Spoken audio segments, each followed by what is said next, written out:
오늘 우리에게 주시는 말씀은 신약성경 에베소서 6장 1절에서 4절에 있는 말씀입니다.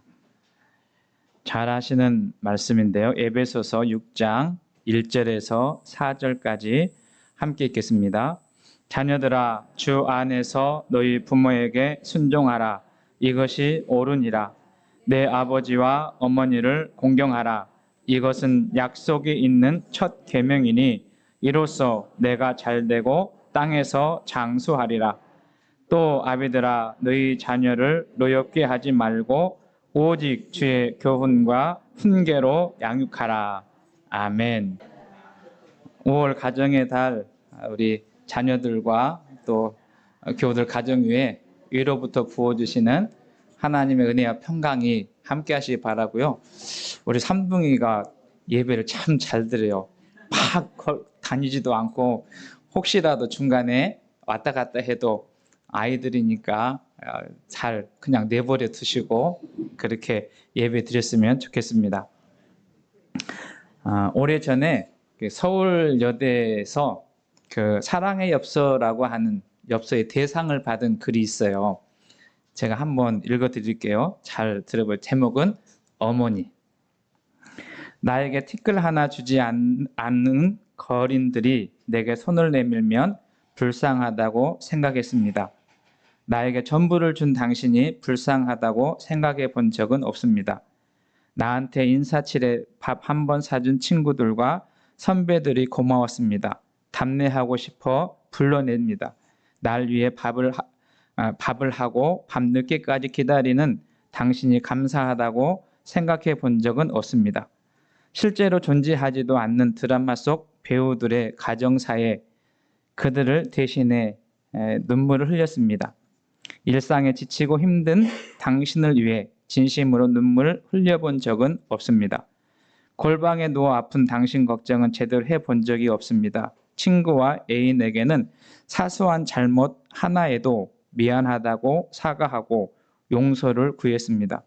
당신에게 한 잘못은 셀 수도 없이 많아도 용서를 구하지 않았습니다. 죄송합니다. 죄송합니다. 이제야 조금 알게 되어 죄송합니다. 아직도 전부 알지 못해 죄송합니다. 이런 글이 대상을 받았어요.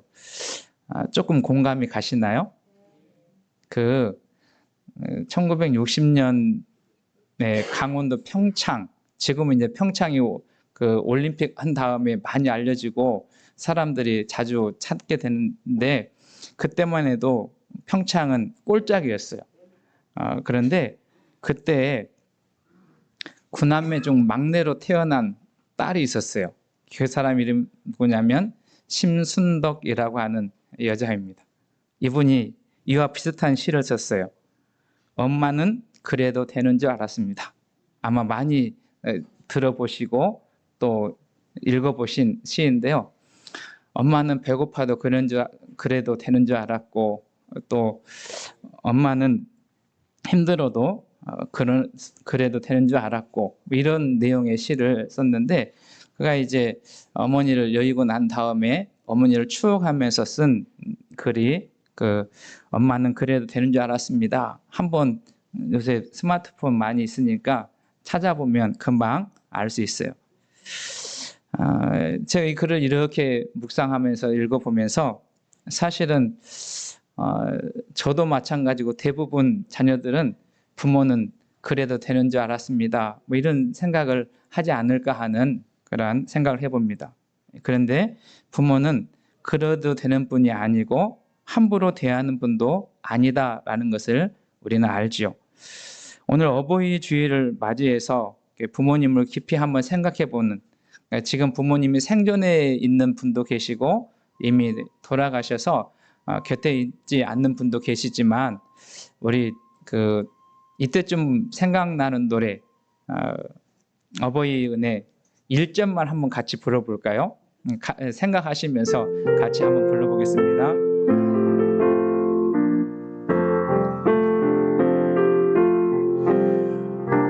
나 실제 거의 지시고 비는 실제 밤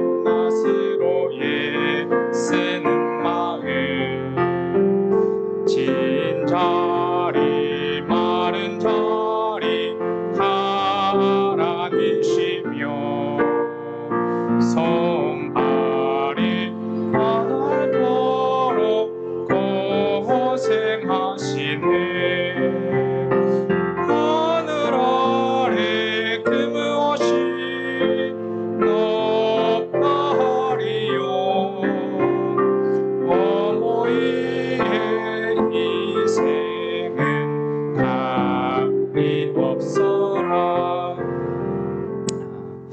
이 마음을 담아서 우리 좌우 옆에 계신 분들 한번 격려했으면 좋겠어요. 참으로 고생 많으셨습니다. 참 고생 많으셨어요. 여기까지 이르게 된 것은 그냥 저절로 된 것이 아니라 부모님들이 있었기 때문에 그 희생과 섬김과 헌신이 오늘 나를 있게 했고 또 우리가 평안한 삶을 살게 되지 않았나 하는 생각을 합니다. 그래서 우리 마음속에 그 사랑을 담아서 옆에 있는 가족들 서로 격려하시고 위로하시고 또 힘들어하고 지쳐있는 우리의 형제들 또 사랑하는 부모님들 또 부모님이 계시지 않다면 주변에 있는 이웃들을 손잡아주고 격려하는 그런 좋은 날들이 되었으면 좋겠습니다. 5월 둘째 주는 대부분 교회에서 어버이 주일 이렇게 지냅니다. 처음부터 있었던 건 아니고 이 어버이 주일이 우리나라에 오게 된 배경은 미국 선교사들에 의해서 미국에서 어머니 날 매년 5월 둘째 주에 어머니날로 지키는 것을 장려하면서 우리나라에 이제 어머니 날이 시작됐어요. 1955년 경에 그 이승만 대통령이 5월 8일 그때가 주일이어서 그날을 어머니 날 이렇게 해서 지키는 것이 계기가 돼서 이제 한국 교회에서는 구세군은 가정단이라고 하는 그 소그룹 모임 단체가 있는데 거기서부터 어머니 날을 지키기를 시작했어요. 그러다 보니까 이제 어떻게 되냐면 어머니의 희생과 또 섬김을 추억하고 장려하면서 이제 장한 어머니 상도 이렇게 수여하기도 하고 또 격려하는 그런 시간을 갖다가 1960년도에 교회에서 어머니뿐만 아니라 아버지도 그래서 그 희생과 사랑을 기념하자라고 해서 어버이날 이렇게 했어요. 근데 이것을 정부에서는 1973년 어머니 날을 어버이날로 바꾸고 이제 지금까지 이렇게 기념하고 오고 있는 것을 보게 됩니다. 그래서 이런 날들 몇 날 며칠도 중요하지만 그 정신과 의미를 생각해 보는 것도 대단히 유익한 그러한 일이고 또 가정에서 부모와 자녀 또 가정에서 형제와 또 형제들이 아름다운 관계를 맺고 사랑의 삶을 살아가는 것은 땅 가운데 가정이 이루어야 될 행복이고 그리고 그리스도의 삶의 모습입니다. 오늘 성경 에베소서를 보게 되면 우리 너무나 잘 아시는 말씀이 지난주에는 4절 말씀을 통해서 우리가 어떻게 자녀를 양육해야 되는가에 대한 말씀을 나누었는데 오늘은 그 말씀과 함께 어떻게 하면 그리스도인의 가정으로서 자녀는 부모를 공경하고 또 부모는 자녀를 양육하는 자의 삶을 살아가야 되나라고 하는 말씀을 오늘 말씀을 통해서 살펴보시면서 저는 이 땅에 존재한 우리 모든 성도들 또 가정과 자녀들의 삶이 주 안에서 복되고 또 잘되고 형통한 삶이 되어지는 은혜가 있기 바라고 무엇보다 행복한 가정을 이루어가는 가정들이 다 될 수 있기를 주님의 이름으로 축원합니다. 먼저 자녀들에게 부모님을 어떻게 대하고 섬겨야 하느냐에 대한 말씀을 하고 있습니다. 크게 두 가지로 살펴볼 수 있는데 하나는 순종하라라고 가르쳐요. 여러분 읽으셨지만 다시 한번 보실까요? 에베소서 6장 1절 말씀 시작. 자녀들아 주 안에서 너희 부모에게 순종하라. 이것이 옳으니라. 그러니까 옳은 일에 대한 이야기를 하면서 자녀들의 삶 속에서 옳은 일은 부모에게 순종하는 삶이다 이렇게 말해요. 그런데 여기 주목해서 볼 표현이 있는데 주 안에서라고 하는 표현이요. 어디서요? 주 안에서. 이 주 안에서라고 하는 말은 어떤 의미가 포함되어 있냐면 우리 주님께서 아버지 되신 하나님께 순종한 것처럼 그 모습을 따라가는 것, 그것이 그리스도인의 삶의 자녀의 모습이다라고 하는 것을 보게 됩니다. 예수님께서는 그 하나님의 뜻에 순종하고 그 뜻을 이루기 위해서 나아갔던 것을 봅니다. 요한복음 6장 38절 말씀에 보면 내가 하늘에서 내려온 것은 내 뜻을 행하려 함이 아니요 나를 보내신 이의 뜻을 행하려 함이라 이렇게 말씀하시면서 하나님께서 이루고자 하시는 그 뜻에 자신을 겸손히 내려놓고 순종하는 길을 걸어가셨는데 주 안에서라고 하는 말이 그러한 의미가 포함되어 있는 거예요. 여러분 순종이라고 하는 말은 그 단어의 의미를 살펴보면 아래에서 듣다라고 하는 말이에요. 어디서 듣는다고요? 아래에서 듣다. 그러니까 아래에서 들을 때 위에서 들으면 어떻게 하냐면 그 말씀을 따라가는 일이 쉽지는 않아요. 그런데 자신을 겸손히 내려놓고 아래에서 들을 때 그 말씀을 따라갈 수 있는 삶을 살아갑니다. 그래서 순종하기 위해서 자녀들이 해야 할 일은 뭐냐면 부모님의 말씀을 들을 수 있는 그 자리에 내가 있음을 인정하는 거예요.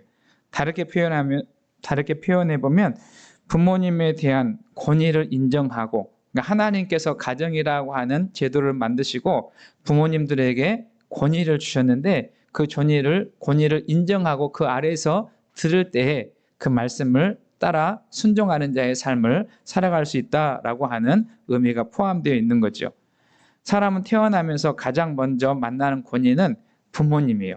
그러니까 어렸을 때는 부모님의 말씀이 참 귀하고 또 소중할 뿐만 아니라 권위가 있었잖아요. 근데 시간이 점점 지나면서 이제 세상 말로 머리도 커지고 세상의 경험도 커지니까 부모님 말씀이 점점 권위를 상실해 가는, 그래서 그 권위 위에 자기의 뜻과 자기의 생각이 앞장서는 그런 일들이 있는 것을 우리가 봅니다. 그러니까 이 권위를 인정하지 않으면 부모의 뜻을 무시하고 또 순종할 수 없는 거죠. 우리 신앙생활도 마찬가지로 우리의 영의 아버지이신 하나님의 권위를 인정하지 않을 때 그 하나님의 말씀을 우리가 따라 순종하지 못하고 내 뜻대로 내 마음대로 살아가는 것을 보게 됩니다. 그래서 먼저 우리가 기억해야 될 것은 무엇이냐면 하나님의 권위를 인정하는, 그리고 하나님께서 가정에서 부모의 권위를 이렇게 세워주신 것처럼 그 권위를 인정할 때 부모의 뜻을 따라 살아갈 수 있다는 것을 우리가 알게 되는 거죠. 두 번째 2절 말씀에 보면 이렇게 말해요. 내 아버지와 어머니를 공경하라. 이것이 약속 있는 첫 계명이다. 이렇게 말씀합니다. 여기 부모를 공경한다라고 하는 말은 무슨 말이냐면 부모를 귀한 분으로 중요한 분으로 대한다, 공손히 섬긴다라고 하는 의미가 있어요. 그러니까 아까 시에서도 그 엽서에서도 이야기한 것처럼 부모는 우리가 함부로 대하는 그래도 되는 사람이 아니라 그분을 귀히 여기고 존중히 여길 때 그분을 공경하는 자의 삶을 살아갈 수 있게 되는 것이죠.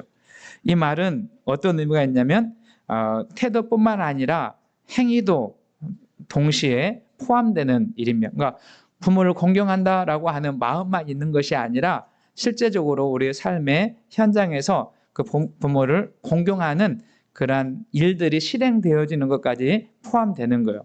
그러니까 말은 하기 쉽지 않아요. 우리가 사랑합니다, 사랑합니다 말은 하기 쉬운데 그 사랑을 구체적으로 실행하는 일은 쉽지 않아요.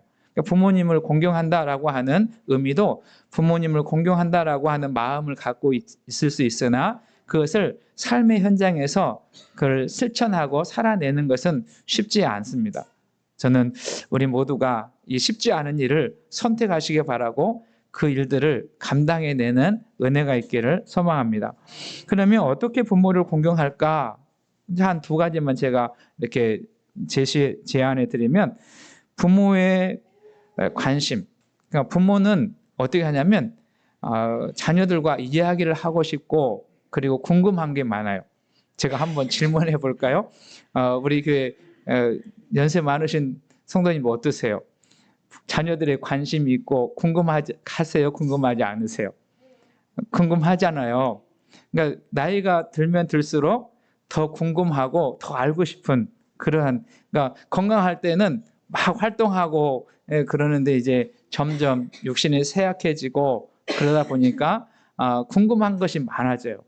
그래서 자식들이 해야 될 것 중에 하나는 뭐냐면 그 부모하고 관계를 맺을 때 궁금한 점을 풀어주는, 제가 설교 준비하다가 아마 교우들께서도 이 영상을 보셨을 것 같은데 아버지와 어린 아들이 있었어요. 그래서 어린 아들이 날아가는 그 새를 보면서 아빠 저 새가 뭐야? 그러니까 까마귀 그랬어요. 조금 놀다가 또 새가 있는데 또 물어보는 거예요. 아빠 저 새가 뭐야? 뭐라 했겠어요? 까마귀. 또 조금 놀다가 이 아이가 또 잊어버려가지고 아빠한테 또 물어보는 거예요. 저 새가 뭐라고? 까마귀. 아빠는 쉴 새 없이 아이가 물어보면 물어볼 때 계속 그 이야기를 해주는 거예요. 시간이 지났어요. 이제 아이가 성인이 됐어요. 그리고 아버지는 점점 기억력이 쇠퇴져 가고 상실돼요. 그래서 이제 입장이 바뀌었어요. 그 아버지가 아들한테 얘야 저 새 이름이 뭐냐? 까마귀요. 조금 있다가 또 잊어버리는 아버지가 얘야 저 새 이름이 뭐냐? 까마귀요. 여러 차례 하다가 아들이 화가 났어요. 그것도 모르냐고. 이거 한번 생각해 보세요. 우리가 어렸을 때는 궁금한 거 다 알 때까지 부모님들은 이야기해주고 들어주고 그랬는데 우리가 큰 다음에는 그 부모님들의 관심, 부모님들의 생각, 그걸 귀찮아하고 힘들어하는 그런 모습이 되고 있지는 않는가라고 하는 거예요. 그래서 여러분 한번 생각해 보세요.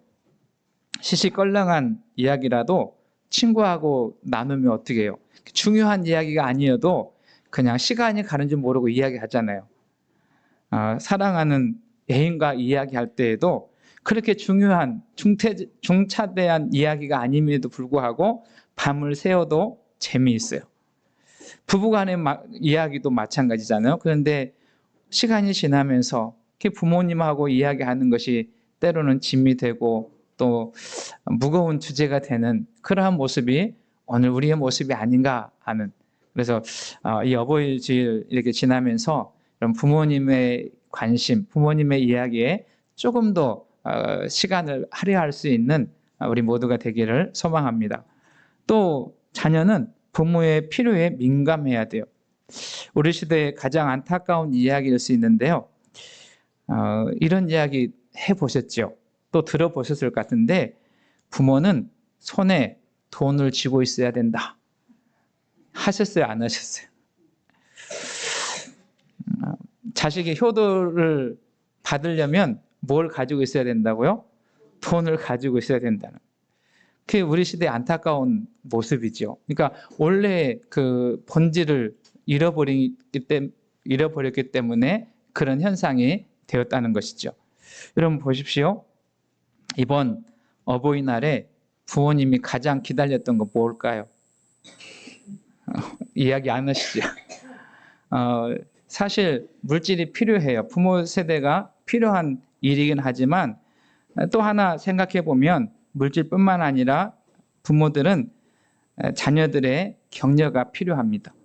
자녀들의 위로도 필요하고 또 자녀들과 함께 시간을 갖는 것도 필요해요. 그런 일들 거창하지 않아도 우리의 삶 속에서 부모가 필요한 것에 대한 민감한 삶을 살아가는 것, 그것이 부모를 공경하는 자의 삶을 살아가는 것입니다. 설교를 준비하는 저도 이 말씀 이렇게 묵상하면서 참 불효자구나 그런 생각했어요. 그러니까 부모의 필요에 민감하지 못한 부분들이 너무나 많이 있지 않았나 하는 생각을 해봅니다. 저는 오늘 예배하시는 우리 모두에게 다시 이러한 부모를 생각하는 그런 마음이 싹 틀 수 있는, 거창하지 않아도 하나씩 시작할 수 있는 시간이 될 수 있기를 주의 이름 축복합니다. 뿐만 아니라 육신의 부모님이 계시지 않는 분이 우리들 가운데 계시는데 우리 영의 아버지이신 하나님의 필요, 또 하나님의 관심에 민감한 우리 모두가 되었으면 좋겠어요.